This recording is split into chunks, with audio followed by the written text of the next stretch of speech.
Uau! Casa lotada!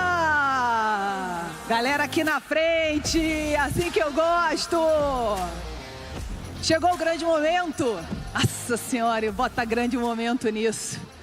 Próximo convidado tá ali já todo pronto, animado, com aquele sorrisão que é a característica dele. 2,7 metros de altura. E para me acompanhar nesse papo aqui, eu convido o Guilherme Santana, diretor de Growth Advisory e distribuição da XP Inc. Vem para cá, Guilherme!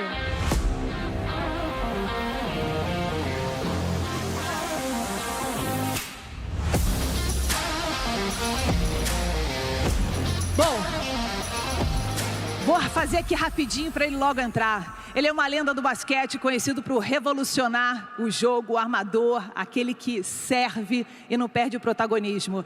Ele liderou Los Angeles Lakers em 5 títulos da NBA, nos anos 80, com a sua habilidade única, visão de jogo, liderança em quadra. Hoje ele é um mega empresário de sucesso. Ele é gigante. Vamos chamar logo ele? Vem pra cá, Magic Johnson!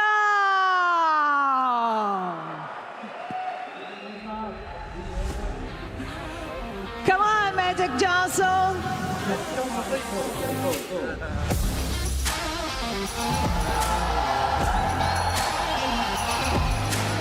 Hello, hello, hello! Thank you. I do. Thank you. Thank you. Oh, beautiful. Who is here today? Irving or Magic? I think it's a combination today. That's perfect. Thanks, everybody. This is a great event. Man, a lot of people. Really nice. This is the main show Yes, of our yes. event. Mr. Irvin, Showtime Magic Johnson. I'm going to call you just Magic today. Is that okay? Okay. Okay. So it's a huge honor to have you here with us at XP Expert 2024. Thank you very much for that. Your journey is a tremendous inspiration for us. We are also very proud of our story here in Brazil. We are disrupting the investments business in Brazil for retail investors. We like to think that we are a symbol of entrepreneurship in Brazil. We have a lot of entrepreneurs, financial advisors, and a lot of big fans of basketball as well. So let the showtime begin. Glenda's going to have the nice questions. I'm going to have the boring questions, so get used to that. Okay, let's go. I'm very nervous. Oh, gosh. Oh, my first question's more philosophical about the time. Because the time passed very fast. Yes. When you're young, you don't look for the time. You just have fun. Mm-hmm. But one day, wake up and look for the front of the mirror, and you see the time. Right. So I'd like to know, what did you have to learn? What did you learn with your time, and what you do with your time now? Well, I think time management is so important right now. It's only so many hours in a day, and so what I try to do is, first, I work out early in the morning. I wake up at 4 o'clock every morning. Every morning? Without a clock. Weekends too? Every morning at 4 o'clock. And I have be still time, about a half hour, just to get inside myself, think about my day, what I have to do, the decisions that I have to make. Then I work out for 2 hours, and then I'm in the office all day. And so I must decide what I'm gonna spend my time on that day, And when you have a lot of businesses that you own, you have to prioritize what you're gonna spend your time on that particular day and that particular time. So my schedule is already made and set on the things that I'm going to work on for that day. Now, if something arises where it's important that I got to deal with that changes that, of course, I will pay attention to that problem or that decision I have to make that was unexpected. But I'm in the office all day, and I want to accomplish a lot during that day and have a really positive and good day, not just for myself, but for my employees, for my clients, and for the customers that we serve each and every day as well.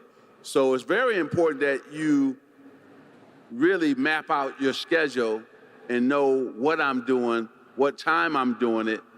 And I meet a lot, so I have a lot of meetings. So I'm probably meeting, whether that's with clients, potential clients, or with my team to strategize about our business and my executive team. Very interesting.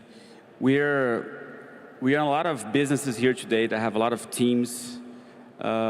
You still today are the record holder for number of assists in NBA, 11.2 per game. Or Yes.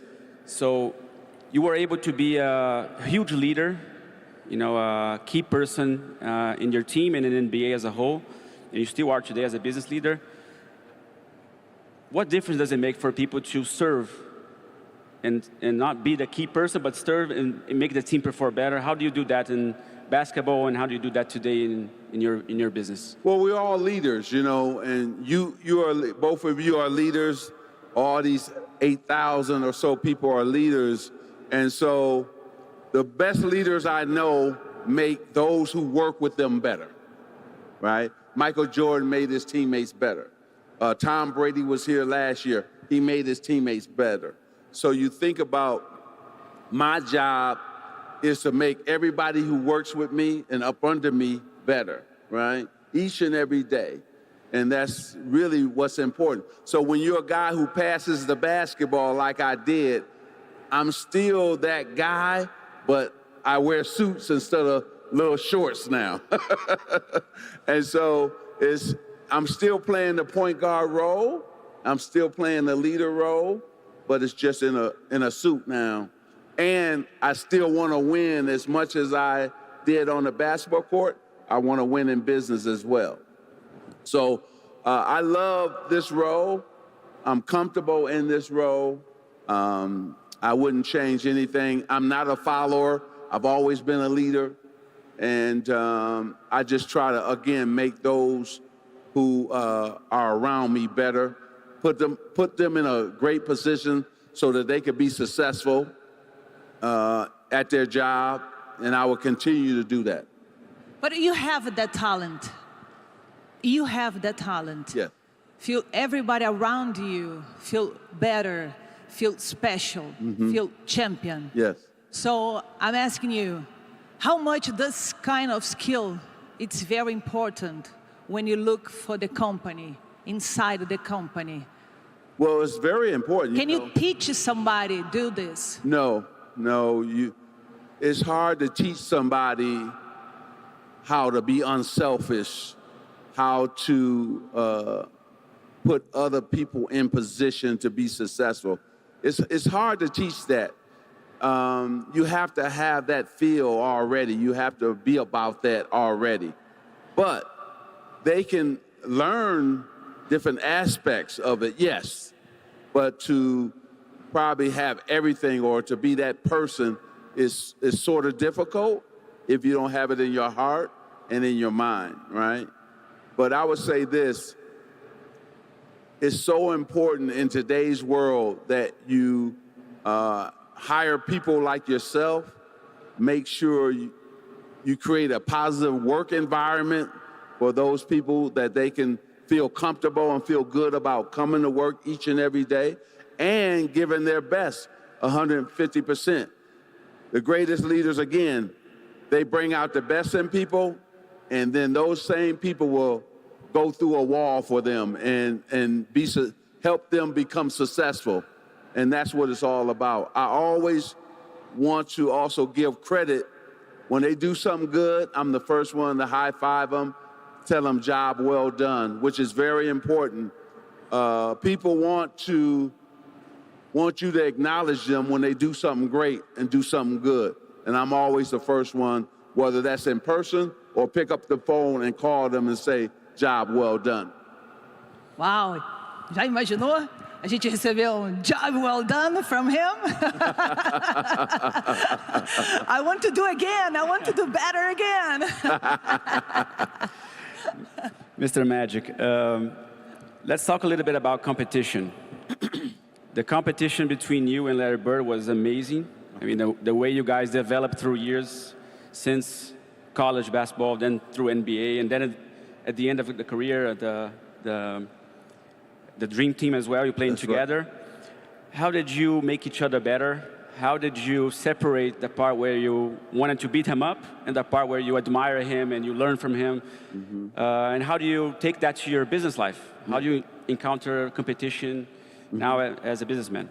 Well, if you look at in the audience, there's a lot of competitors in this audience right now. They compete against each other each and every day, right? And so these same people have made each other better. Larry Bird made me a better basketball player, and I think I made him a better basketball player. And so your competitor can make you better and can push you to become better and strive to get better each and every year. Larry Bird did that for me. And now in business, there's people who do that for me each and every day as well. Now, I'm a fierce competitor, whether that's on the basketball court or now in business. I want to win at everything I do. And so a lot of people don't like to play cards with me or even shoot baskets with me because I want to win at everything. And my wife knows that. My kids know that. If we play games against each other, I want to win. And so that's important to me. And so that will never change. I will always be a fierce competitor. But I think it's helped me to become a good businessman, too, at the same time. Being disciplined, being focused, being a perfectionist and doing things the right way. I'm a detail-oriented boss, so I want the details. Explain it to me. So all the things that I was as a basketball player, I think has helped me become a good businessman. Magic, you played at Barcelona, the Olympic Games, 92. More than this, you was able to bring Michael Johnson and Larry Bird for that team. That's right. I know this. Thank you very much. Thank you. Because we saw the dream team at the Olympic Games. It was fun. It was so much fun. It was amazing. Yes. And you competed a lot at trainings. I heard that you wanted to win everything when you were training for the Olympic Games. That's right. Against Michael Jordan, we scrimmaged against each other. We shot jump shots against each other, free throws against each other. And we're both so driven, and we both are competitors that we wanted to win at everything. That's what made it so much fun. And when you can put three guys together on the same team who are like that, myself, Michael Jordan, and Larry Bird, that's an awesome team. That's a team that's hard to beat. That's the greatest team that's ever been assembled in basketball, the Dream Team. And so thank you, guys. Thank you. Thank you. Thank you. And it was on my bucket list to always play with those two guys at least one time in my lifetime. And the Dream Team allowed me to play with those two guys, and it was just amazing. And people don't realize this, and I'll go back to your next question. Larry Bird and I changed basketball forever first. The NBA was down. And when Larry Bird and I came into the league, we took it to a whole nother level. Then Michael Jordan took it to another level. And so we were able to change the game forever for that fans around the world could watch the product on TV. And so Larry Bird and I are really happy that we were able to do that for the NBA. Just to complete, just ask. He's so amazing. Let me ask you something. In your opinion, how to form a dream team in business? How to form one? Yes. A dream team in business? Yes. Well, for me, just like that one. I always want to work with the best. And I try to go around, whether that's the United States or the world, and look for the best talent And if I can find the best talent, pay them well, and let them do their job. Because a wise man told me, do I think I'm the best basketball player in the world? I said, yes. Then you got to hire the best people. And when he told me that, I had a team that was good, but they wasn't great. So I fired everybody when he told me that the next day, and went and got a world-class team, just what you're talking about, a dream team of money managers, accountant, business people, and put them around me, and that's when my business took off to a whole nother level.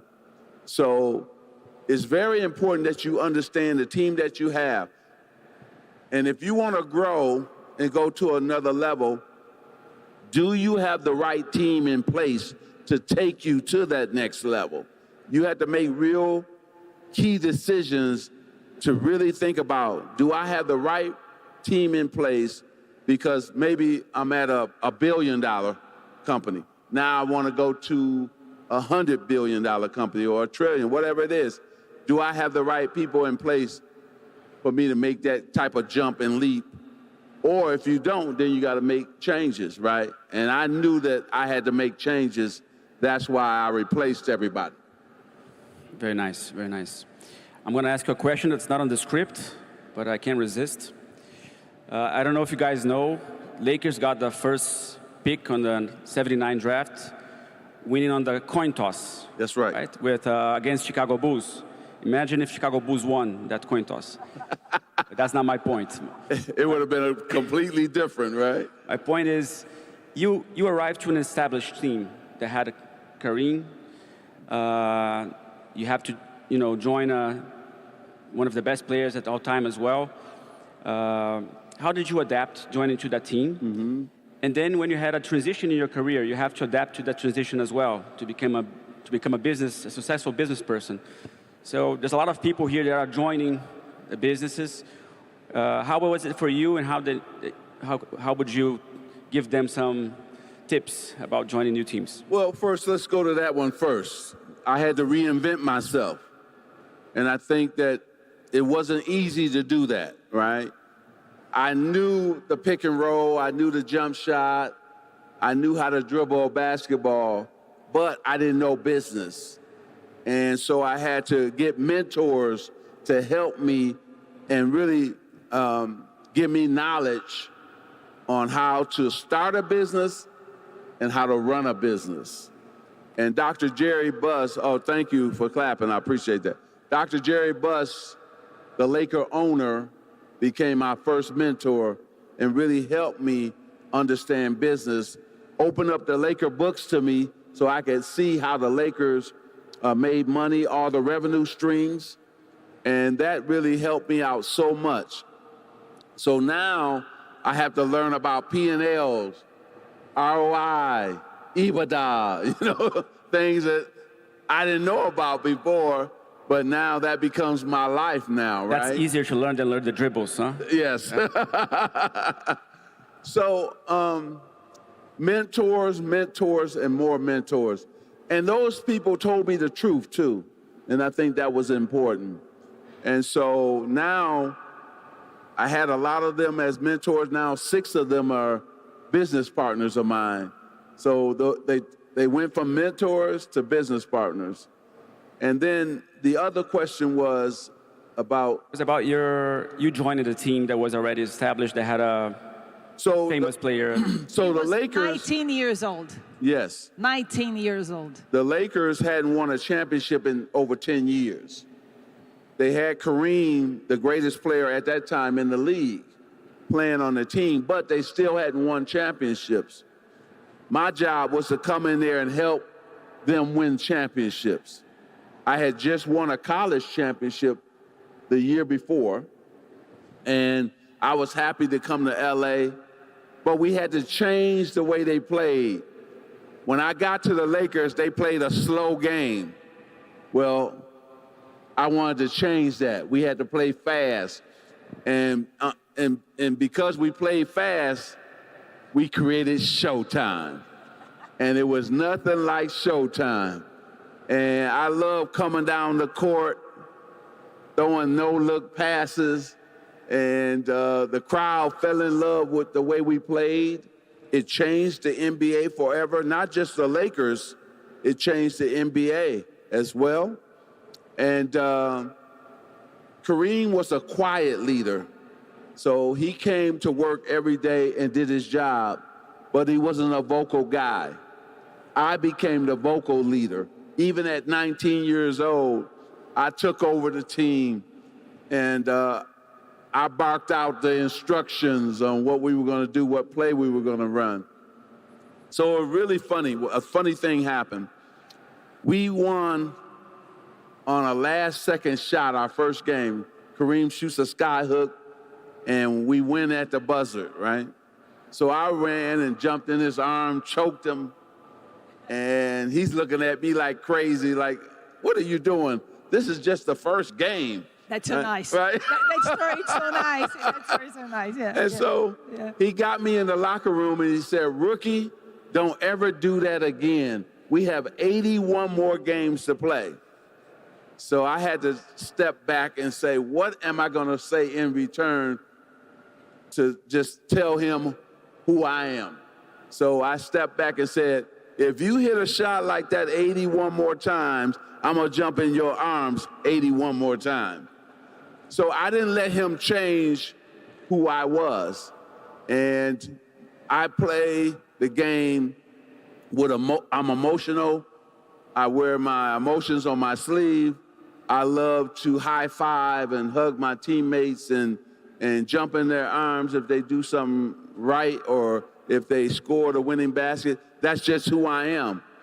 And so I'm glad that I stuck to my guns because that's the reason people fell in love with me, because I played the game with passion and fire all the time. The scene of you arriving with your radio. Oh, thank you. Thank you. I appreciate that. Thank you. Thank you. Thank you. And I think that's a life lesson for everybody. Don't change who you are. You can make adjustments to who you are or tweak your business to be successful, but you don't have to change the person that you are. I've made tweaks to my business to make sure we're successful, but I'm never going to change. I'm going to always smile.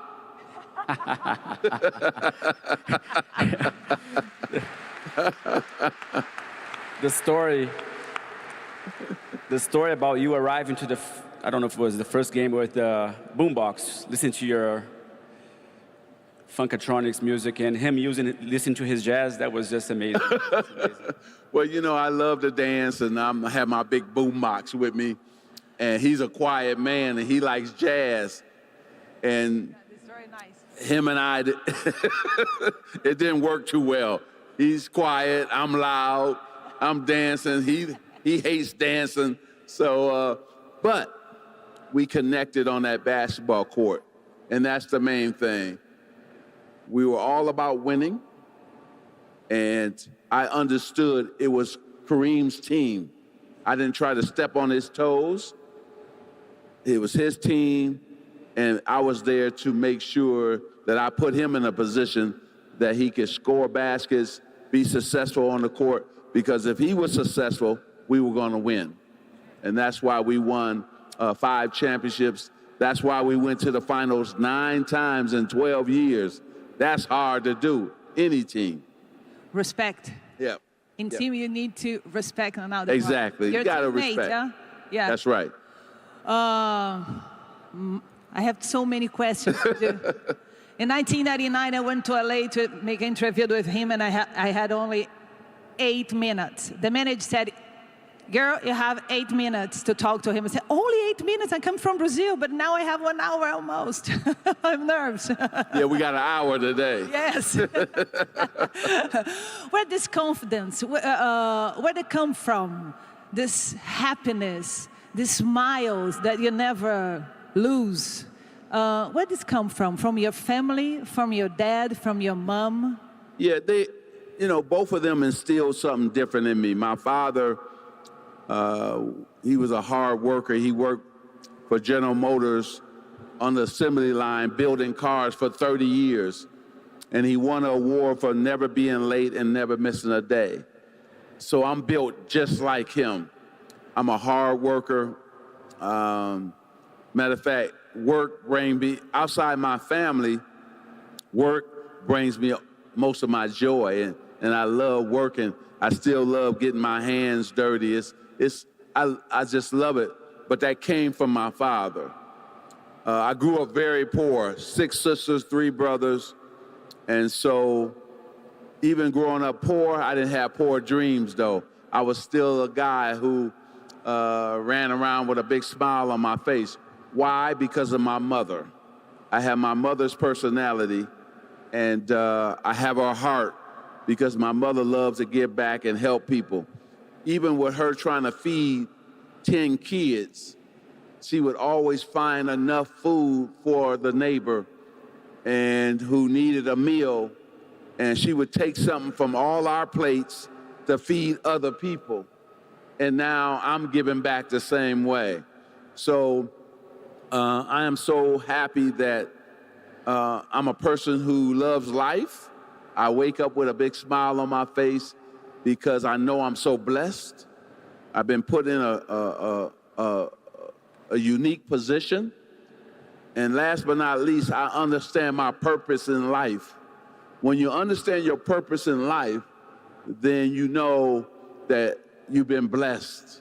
So to go from where I went from, being broke, sometimes I miss a meal. When you miss a meal, when you come home late to the dinner table with 10 siblings, it's nothing gonna be left for you to eat, right? So even though I went to bed hungry, I still woke up the next day with a smile on my face. And so I'm so thrilled that, again, I'm in this position to help other people, to build a successful business, to hire people so that they can take care of themselves and their families, and to show athletes that you can go from the field or the court to the boardroom and still be successful. And that's what's really unique and special to me. A lot of...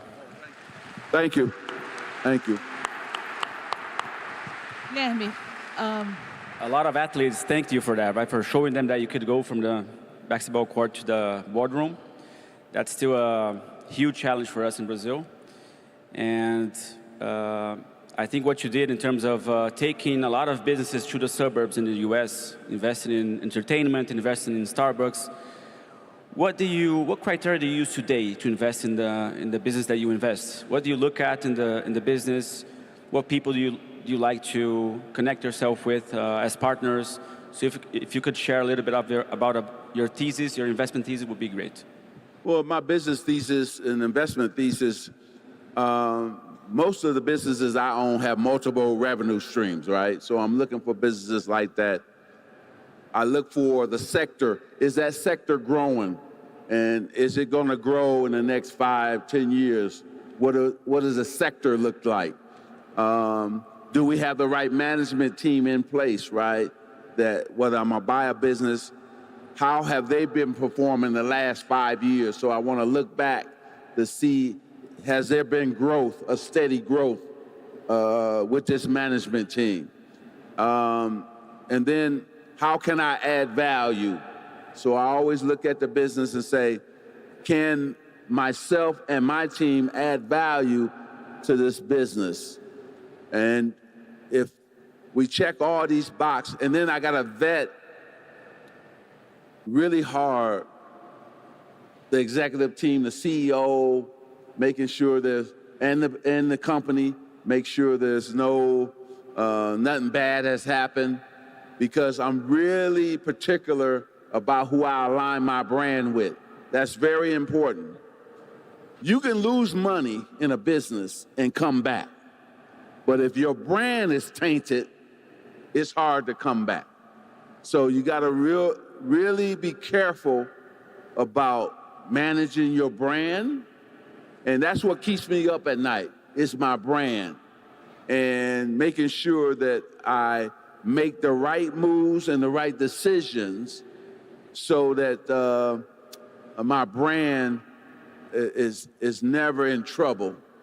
And so right now, the sports world, that's where I've been heavily invested in, because the valuations of sports teams have skyrocketed.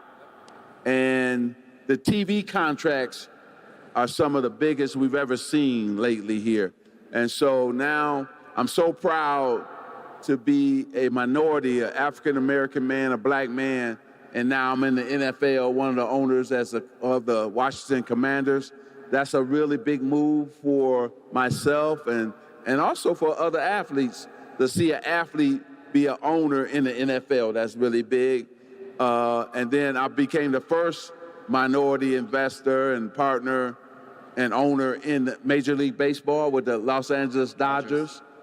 And, oh, thank you. I appreciate that. The guy is huge. And what's so unique about it, over 10 years ago when we bought the team, we had paid the most for a sports team in North America, over $2 billion. Wow. And they thought we were crazy for paying that type of money until our TV contract came out at $9 billion. And then they said, okay, they're smart guys, you know? And so Forbes just listed us about, we're worth, our valuation about $5 billion. So it's doubled already what we paid for the team. And so heavy on sports team, WNBA, Sparks, MLS, soccer team, LAFC. We're the first team in MLS to be valued over $1 billion. And we're still a baby. We've been only around for about 7 years. So it's really wonderful on that side. And then I'm in infrastructure. I'm in a whole lot of other businesses. If you ever want to invest in Brazilian soccer teams, we have a team that can help you to look at some teams. Here. Oh, yeah. Is right there. I met with some people earlier, so I'm looking forward to investing in some sports team in Brazil, okay? And I don't know if you know. Is that all right with everybody? All right, cool.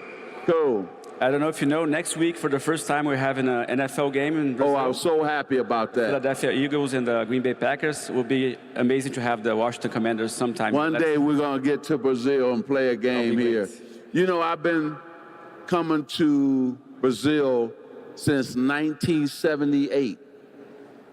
I played a young man who was probably the greatest basketball player that's ever played, Oscar Smith. And yeah. I can't hear you. Yes. Our hero. Do you remember when they upset the American Pan Am at the Pan Am and he scored 46 points? Unbelievable. And so Oscar and I became friends, and I came back and played in a couple exhibition games with him and against him. And so I've been coming to this beautiful country for a long time, and I look forward to doing some business here soon. That would be great. Wow, businessman is businessman. Don't lose any opportunity. Good, very good. So we're still in the business things. Tell me about the magic sizing. It's magic sizing? Yeah. Your way to do business? Yeah, so what we do, when I own Starbucks, the coffee company, I built 125 Starbucks. Yep. And so what we said, we're going to magicize it. And what I mean by that is, really, we're about the community. So when you put a business in a community, I want to make sure that the community embraces that business. So what we do is put up things that are important to that community, whether that's signs, posters. We're going to hire people from that community. We're going to train them to do their job. And we're going to have music that reflects that community as well. And so I really try to make sure my business reflects every community that we go in. And it's worked. And once they see that, people really embrace your business. And the key here is then they become your brand ambassadors. They go out and talk about your business. They do a lot of marketing for you. Right now, you spend a lot of marketing dollars. Well, if you're doing everything right, and this is the word that I live by, if you over-deliver to your customer or to the community, then they will go out and talk about your business to everybody. And if they had a great experience at your company, like today, the last 3 days of this conference, all these people are gonna go out and tell them, everybody, that they had a great time and they learned a lot at this conference. And that's what makes this so special. So everybody here, all the speakers have done an amazing job for everybody in attendance. And so that's what you have to do a great job. Right. Let's make size in your lives. Thank you. And then let me give them one tip. Make sure that all of us, we do a SWOT of our business. Strength, weaknesses, opportunities, and threats. I do 2 SWOTs a year, one of my business and also one of myself as a CEO, a man, and a husband. I always want to improve. I didn't want to be the same man I was in 23 and 24. I wanted to improve and get better, and I have, because I do those SWOTs of me personally, besides doing a SWOT of my business. Very interesting. How do you go about frustration, about losing, right? Today we live in a globalized world. You can analyze data from all your competitors. You can also look inside and see what are your strengths, what are your gaps, and improve, looking from within. How did you deal with that in basketball? Did you and your team study a lot of competitors, or did you focus more on your own strengths? And how do you do that in business? What do you focus more on? Yeah, well, first, in basketball, we studied our opponents, and we wanted to know their strengths and weaknesses, and then where they were weak, we wanted to attack that weakness, right? So watching a lot of film helped us prepare for that opponent. And then I watched a lot of film of myself so that I could get better. The mistakes I made in the previous game, I didn't want to make in the next game. So film helped me to become a better basketball player. In business, yes, it's the same thing. I mean, first, you got to make your company better, right, and be great. That's what I concentrate on first, is making sure that we're great, making sure that we have all the latest technology, all the latest information so that we understand, even right now, AI is playing a major role. So we've gotten AI into my companies, especially where it's beneficial to our company. So it's very important that you're willing to change. A lot of people have been in business a long time, and they're not willing to change, and they may get left behind. So you have to be willing to change with the times, change with technology. And that doesn't mean that it's going to hurt your business. Matter of fact, it's going to enhance. AI has streamlined my business for me and we can make quicker decisions now. We can do things faster than we ever could. And so AI has definitely helped. So I would say to everybody out there, be willing to change, because yes, I'm from the old school, but technology is here to stay, and it can help you drive revenues, also help streamline your business at the same time. How did you decide what opportunity, what company it's better to invest? Well, again, how do you do this? You ask for everybody, you sleep and wake up and say, no, this one, it's intuition. How do you do this? Well, I'm a guy who, I never dreamed or said, I want to be in this. It just comes to me. You know what? When I first started business, I was chasing the deals. And I was trying to be successful. And some deals were coming my way, but not a lot. But once I got a proven track record, people said, oh, he's a serious businessman. Now more deals were coming my way, and I didn't have to chase the deals. Today, I don't have to chase the deals. Deals come my way. Now, what we have to do a great job of is vetting those deals. Now, more bad deals come than good deals, trust me. And you put a lot of work in to researching these deals, vetting these deals, and 9 times out of 10, you're going to do 1 out of the 10, right? And it's hard to find that great deal in today's world, especially right now when the money is staying on the sideline right now because they're waiting on the elections in America to get over.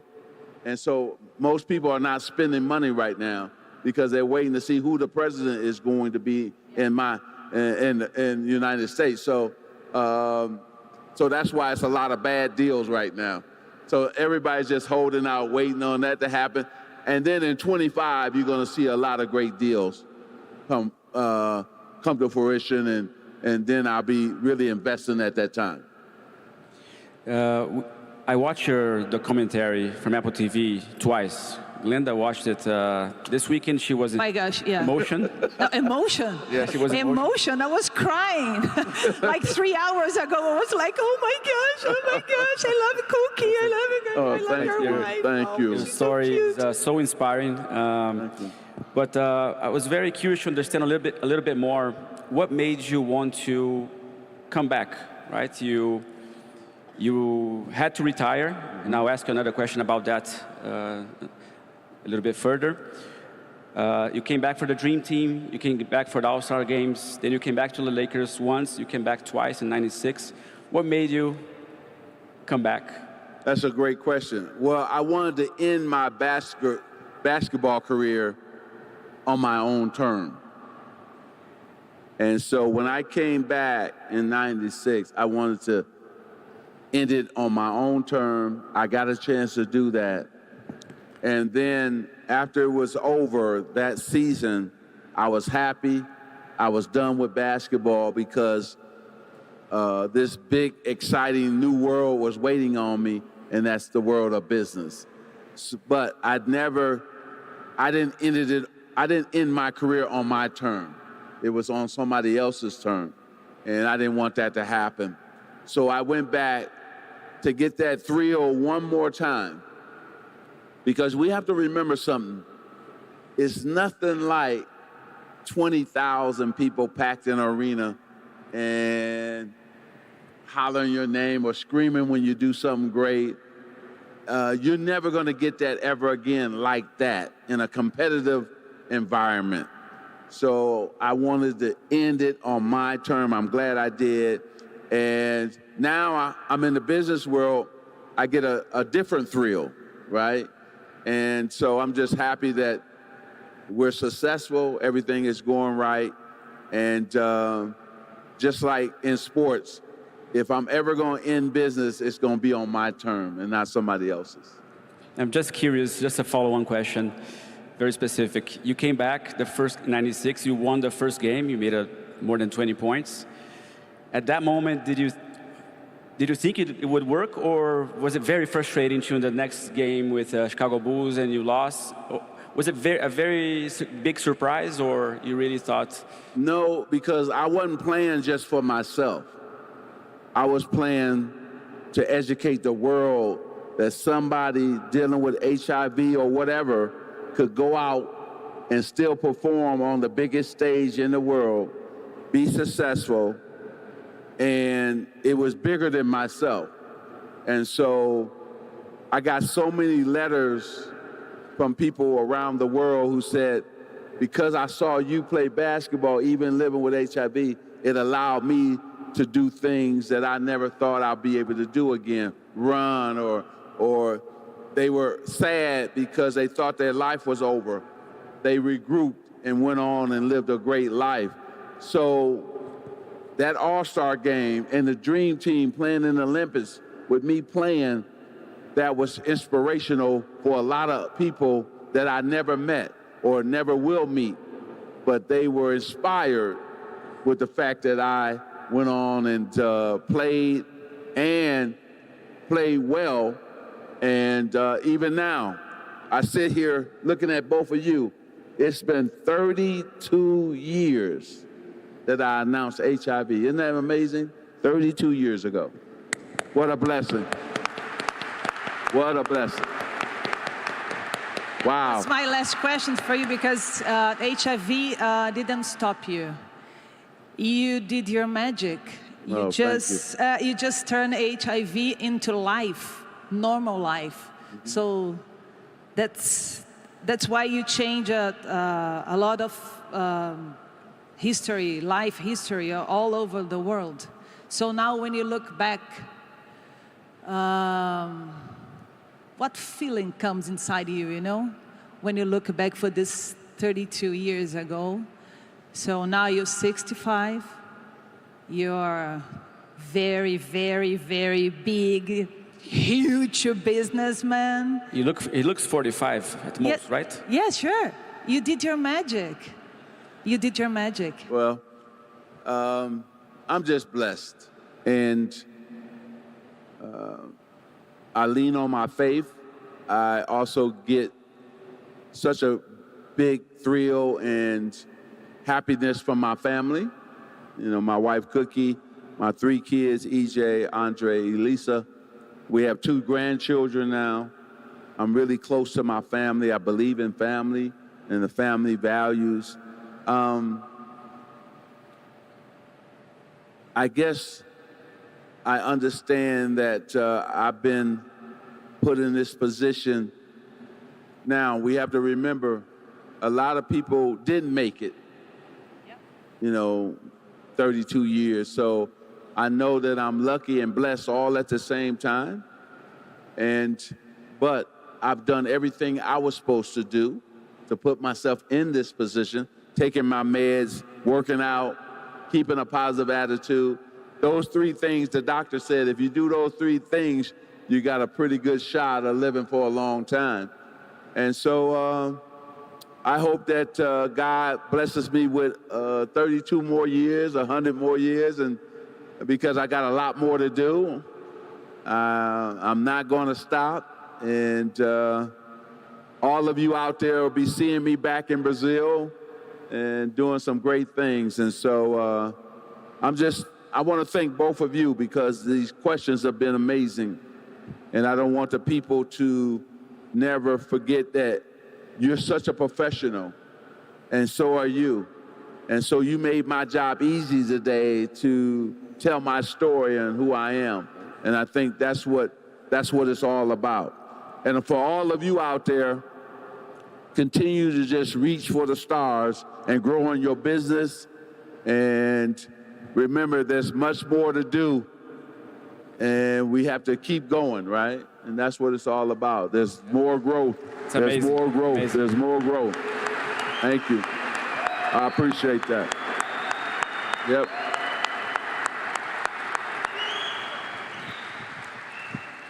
It's amazing. You made our job easier, right? We did the easy part. You're so inspiring, and thank you for that as well. Thank you. One last question. Dr. Jerry Buss asked you a question back at the old times. What was your big dream, right? What's your big dream today? You went through a lot of cycles in your life, right? What's your next big thing? Well, I think that, you know, I just want to continue to grow my businesses. I think a lot of times what happens that my dreams are, I think you can do good and do well at the same time. So I want to continue to give back. And my wife and I have sent 10,000 kids to college. And that's really important that we continue to give back and help young people who have the grades to go but don't have the financial means to go. That's important. So continue to just give back to those who are less fortunate than myself and put them in a good position. That's very important. I think continue to just go around and minorities in the United States, uplifting them and invest in those communities, creating job opportunities, also teach them business at the same time, and that can change their life.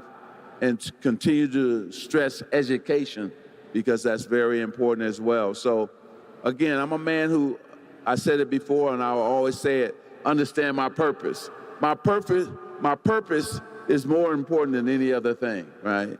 It's not about the dreams and goals. When I came here to Brazil for the 3-on-3, I got a chance to meet the greatest soccer player that's ever lived in Pelé, right? And it was a great thrill for me to meet this man, because he brought me so much joy, just to high five him and hug him, and so and talk to him. So that's what I want to do. Those who make a difference in the world, I want to continue to meet those type of people as well. All right? Now, I got to stand up 1 second. Cut the lights on. All right. Go ahead, stand up and take the picture right quick on your cell phone. Go ahead, real quick. Before I go, I don't want you to miss out on the picture. Okay, I'm gonna run to the left.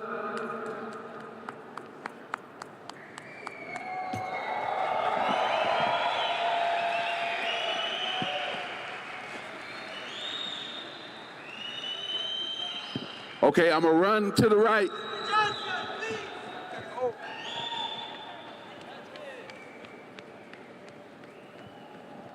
So here we go.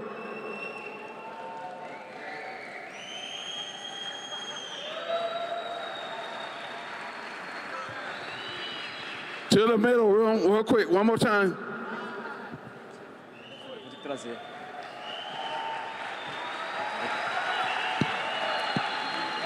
So thank you, everybody. Thank you. God bless you. Thank you for having me today. Thank you, thank you, thank you. Oh, wow. He threw, I'll sign it real quick. Oh, gosh. Eu sei, tem vídeo. Gente, ele vai ter que ir embora.